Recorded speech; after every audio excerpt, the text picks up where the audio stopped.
ናርሲሲስቲክ ከሆነ ሰው ጋር ስኖር ነው የቆየሁትና ተለያይተናል። ግን ራሴን አጥቻለሁ፣ መዳን አልቻልኩም፣ ወደ ራሴ መመለስ አልቻልኩኝም።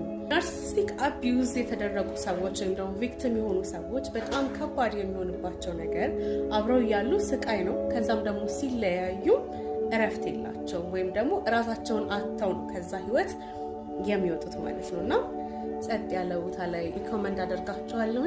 ቁጭ ስላላችሁ እስክሪብቶና ወረቀታችሁን ይዛችሁ ከዛ በኋላ ወደ ኋላ ተመልሳችሁ ከነዚህ ሰዎች ጋር የነበሯችሁ አሰቃቂ የምትሏቸው በጣም ያስከፋችሁ፣ በጣም ልባችሁን የሰበራችሁ፣ በጣም እንደ እብድ እስክትሆኑ ድረስ ጨርቃችሁን እስክትጥሉ ድረስ ሪያክት እንድታደርጉ ያደረጋችሁ የተፈጠሩ ሁኔታዎችን ሊስታውት አድርጓቸው፣ ሁኔታዎችን ዘረዝሯቸዋላችሁ። መጀመሪያ ምን ተፈጠረ?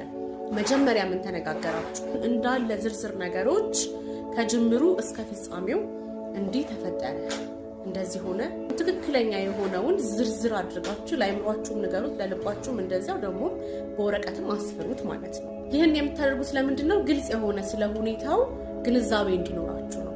የዛ ምክንያቱ ደግሞ ምንድን ነው? ለምንድን ነው የሚያስፈልገው? ግልጽ ግንዛቤ እንዲኖረን የሚያስፈልገው ለምንድን ነው ካላችሁ፣ በጣም ከባዱ ነገር ቪክቲም የማይገባው ነገር ምንድነው? ጥፋተኛ እንደሆነ እንዲሰማው ነው የሚደረገው እና ያንን ደግሞ ሪያሊቲውን ለራሱ እንዳይገባው ስለሚያደርጉት እነዛ ሰዎች ከሪያሊቲ ውጪ በሆነ መልኩ ራሳቸውን እየወቀሱ ራሳቸውን እንደ ክፉ፣ ራሳቸውን እንደ መጥፎ፣ ራሳቸውን እንደ ጥፋተኛ፣ ራሳቸውን ብቻ ያልሆነ አይነት ገጽታ ሰጥተው የመታየት ነገር ስላለ ከዛ ደግሞ እናንተ ነፃ መውጣት ስላለባችሁ የተፈጠረው ትክክለኛ ነገር አትሊስት እናንተ ለራሳችሁ መንገር ስላለባችሁ ይሄ ነው የተፈጠረው ብላችሁ ሊስታውት ማድረግ።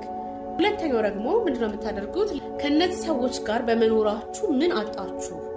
ሰላሜን አጥቻለሁ፣ ጓደኞቼን አጥቻለሁ፣ ቤተሰብ አጥቻለሁ፣ የተለያዩ ነገሮችን አጥቻለሁ ብላችሁ የምታስቧቸውን ነገሮች ሊስታውት እያደረጋችሁ ከጤናማ አንጻር ሊሆን ይችላል፣ እንደዚህ ያደረሰባችሁን ጉዳት ወይም ደግሞ ያሳጣችሁን ነገር ጻፉት ማለት ነው። ከዛ በመቀጠል በትክክል እነዚህ ነገሮች በመሆናቸው የተሰማችሁ የውስጥ ስሜት ምንድነው? የተሰማችሁ ምንድነው የሚሰማችሁ? አሁን ለራሳችሁ ያላችሁ ግንዛቤ ምንድነው?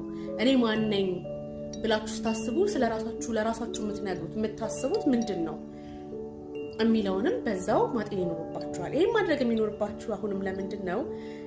ለራሳችሁ ያላችሁ አመለካከት እንዲቀየር የተበላሸ እንዲሆን የማድረግ ብቃት ስላላቸው ያልሆናችሁትን ናችሁ እየተባላችሁ ስለሆነ የምትኖሩት እኔ ማን ነኝ የሚለውን ክሊር አድርጋችሁ ለራሳችሁ መጠየቅ ማለት ነው። በእርግጠኝነት ይሄን ስትጠይቁ ስለራሳችሁ